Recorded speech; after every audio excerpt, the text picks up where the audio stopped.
Roland Willits, Old Men Stories, visiting my friend, George Dubec. Feeling all right. Ah, they're both on. Can you see the two red lights? Sort of, can't you? This one's hard to see. It's right down at the bottom of... Yeah, I can't see it. Huh? I can't see it, barely. Right. Yeah, there. I can barely see it. Hey, let me double check, make sure they're running. I can double check here. I'll just cut all this stuff out. Yeah, it says record.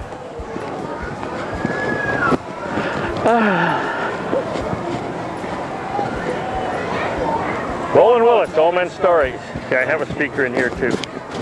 We can start again. All right. Roland Willits, Old Men Stories, with my friend and buddy, George Dubec, who I have said, we've said communicated how long? 3 years, 2 years? Boy. Yeah, a long Seems time. like a long time because we really communicated in areas that I normally don't find people to communicate in. I mean, it's like it's hard to find people that Well, we made a good connection. go another level. Yeah. Yeah, it's all good stuff. I mean, we get into the higher powers of the universe in our discussions. So Yeah, it sounds sort of like funny because you gotta get, when you go some places, it's like people just sort of laughing, oh, higher place in the universe. But there are higher places in the universe. And there are places that people don't go and you don't find many players. So anyone out there that loves to play in this area, you call George and I, and you'll see you got my phone number, and you just give us a call or give me a call and join our little group, our little talk. But George was telling me, because George has had a phenomenal life journey, and life journeys are the key. It's playing along the way. And he was telling me about his disco time. Oh boy, that was great. Back in the day, that was then, this is now, but yeah, I was quite the character. I had the three-piece white suit, black shirt, gold chains. I had a big mop of hair. Remember the big sideburns? Yes, absolutely. And Roland, at that time, I'm 6 foot now, but I was 6'2". You know why? Because I wore platform shoes. And I could dance with them too. Can you imagine that? Whoa. I mean, you know, that was the day. I mean, it was great, and we had a lot of fun. What happened at that period of time is the hippie generation was just over with, the love child type thing and love generation, and we were getting into the women's lib and casual sex, and it was quite a time to be single and have a three-piece white suit and a Firebird Trans Am. Oh wow! And you'd go there and you'd just dance up a storm. Well, I had the big chicken on the hood of the car, you know, white leather interior, and I had, you know, the whole outfit. In fact, you know what? I even had a pair of pants. I used to call them my tight whites. Okay, and they hugged you so tight, and I ripped the back pockets off. I took a knife and ripped them so they would just hug me so tight.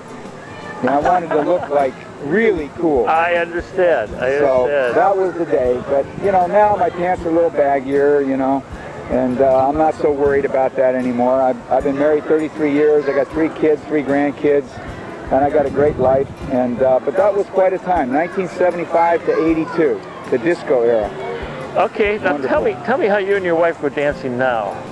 Well, I mean, you know, I met my wife actually back in that era, and her and I danced for the first time together, and I have this theory that if you have the same rhythm with a member of the opposite sex, everything works a lot better. And the first time her and I got up and danced, it was like I had been dancing with her all my life. And that's carried on for 33 years, and we just, boom, like, you know, the chemistry and the physical nature of us together is just great. So I love it, you know. How's your kids dance? Well, the kids, they're not into dancing like I was. My kids don't dance all that much. But and then, you know, later on in life, I actually created my own dance called the flame dance. I learned to become a flamenco dancer. Whoa. In South Florida. And I actually did professional flamenco dancing, which is rare. I'm a Slovak boy from Ohio, and I learned flamenco dancing. So I did shows. So again, you know, talking about stories, I've led so many different lives and had so many different various things that have happened in my life cycle that it's unbelievable. I could write many books.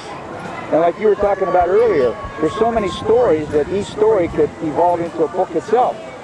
That's what's great about it. That's great, yes. And telling stories.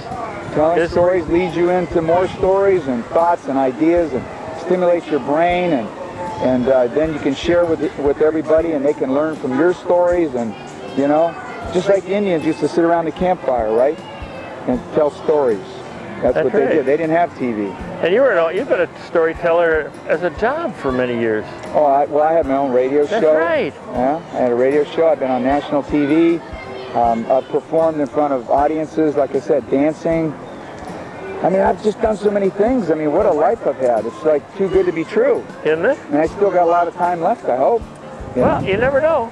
Well, you have today. I got good genes. You know, all my family lived a long time. I take care of myself. No smoking, drinking, no drugs ever. You know, I work out every day. So I'm hoping it's going to continue to. Well, every day. Great life. I have that. You know, it's funny. Have you ever listened to Alabama? Give me one more shot. Okay. Give me one more shot. Yeah. Well, I thought it was a story about living another day. And I found out it was about getting his girlfriend and giving another chance to be with his girlfriend. But I picked it up and I've listened to that thing. I even sat at karaoke. But I thought it was about living one more day. It sounded so much cooler. Just give me one more day. Yeah. And that's been my theme song. I'm going to have to look at the words, bring them out, and create a song that just says the same thing. Give me one more day. You need to write a song.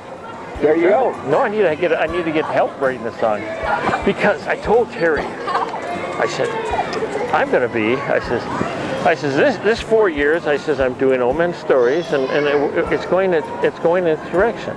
Okay, so we're on. You know, we're going to be on TV. We're going to be on radio. I says the next 4 years I'm going to be a singer. Okay. Well, you should have heard what the family said. Grandpa, no! Did they hear you sing? Yeah. Well, I says I'm starting to sing at the end of each one of my shows now. Give me one. I'll tell you, Roland, maybe it's a rapper. That way you don't have to sing, all right? That's right. You can just kind of do a little monotone sing-song type thing. Well, I was thinking of Old Men's Story song. You know, you sort of tell a story, and you bring in, and you have rhythm behind you. There you go. That's what rapping is. It's to tell a story. Yeah, but do it, you know, a little quieter, more Western, country Western style. Okay. You know. We'll call you the senior rapper. Yeah, yeah. That's good. I like it. Yeah. Start off. George, you can duet with me then? I'll help you. Okay. Definitely. Yeah. Absolutely. No, I think, you know, I might have you as figurehead. You know, the beautiful one that walks up before I come up. You know, it's sort of like, you know. Hey, I'm in, man. Okay. In fact, you know what? I'm in the process right now. I don't really know how to write music. I've never been involved with an instrument, but I'm actually writing a song that's going to be a signature song for the times. Like, remember that song, I Want My MTV? Right. Back in the 80s, that was like a signature song, you know? The kids watching MTV. Well, now, the title of my song is Text Me, Tweet Me, Skype Me, Friend Me. And I'm writing a song. I'm actually going to produce it. Wow. It's all about what's going on in this generation. And there is no signature song, so I'm going to write it, okay? I think you'd do great, and I'll support you in it. All right, and that'll be my next story in 5 years from now about my song. Okay, well, we'll keep that. We'll maybe have interim things about your song journey. Okay. See, and I'll tell you about, you know, as we go along, I'll tell you about how I'm improving my voice and bringing more things in. The other week, 2 weeks ago, we were at a place, and I don't know if it was New Orleans or where, but oh yeah, it was in New Orleans, where there was a Mardi Gras, and they had this band up there, and they were singing, and they got to intermission. I said, "Can you play one more song? I want to tell a story." So I stood up in front of this crowd, and they did background music for me, and I told my story about New Orleans and when I visited when I was in a Phantom jet, and how I flew in and it was cool and everything. Wow. And they had the background, and then I got applause. So I said, I'm coming along. Terry thought it was great. She says, "But you're not singing." I said, "Yes, I am. Yes, I am." I says, "Country westerns can get away with it, you know." That's right. They talk it. They can talk that song. That's right. You know, but no, that's all good. You know, it's just like you're saying, you know, we got all these old stories, but now we're in the process of making new stories that'll become old stories. It's never-ending. What was that movie? The Never-ending story. Yes, exactly, exactly. So. How are you? Okay. What is this? Oh, hello. Look at this. We have a guest here. What is it? This is we're doing a video for Old Men Stories. Okay. A little podcast. Just a little podcast. It's just Old Men Stories. Okay. Okay. And Old Men. Let me give you a card. I got a card here. Okay. And it's about telling one's life story. Short little stories about one's life. Okay. So each one of us, as we tell stories, feels better about ourselves. Oh, sure. Okay. And you're here all morning? You were here all morning? Oh no, we were just here a couple. Yeah, we're just gonna. It's what, another 5-10 minutes. Another 5-10 minutes. Yeah. Okay. All right. Yeah. All right. Okay. Well, thank you.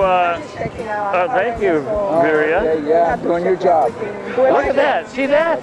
See that? These handsome guys were inspected by this beautiful lady. I am. Yes. Thank you. Okay. She's protecting us, so. Yeah. Thank you. Have a nice day. Thank you. See that? Everybody's attracted to what's going on. That's right. Lights, That's right. action. Yes. Yes. So that's it. She didn't come over because of the way we looked, right? Just, Oh, absolutely came over the way we looked. Do you think so? Oh, absolutely. A couple handsome guys like us. Well, maybe back when I had the 3-piece white suit, but I don't know about now. I got these too many wrinkles. Oh, but wrinkles add wisdom. That's true. That's true. You know, like a lot of young girls, they like the older guys. You know, the father image maybe. But anyway, I've been married 33 years, Roland, and I'm happily married. I got 3 kids, 3 grandkids, and most of my stories now are what's going to happen to, you know, my family. That's what gives me pleasure, what they're going to do. I totally understand that. So I tell them stories that they can learn from, and hopefully it'll lead to a better life for them. So that's what we're doing. Okay, and say George Dubec, Old Men Stories. George Dubec, Old Men Stories, glad to be here. Roland Willits, Old Men Stories. Thank you. Okay. Old Men Stories at the Park with George Dubec for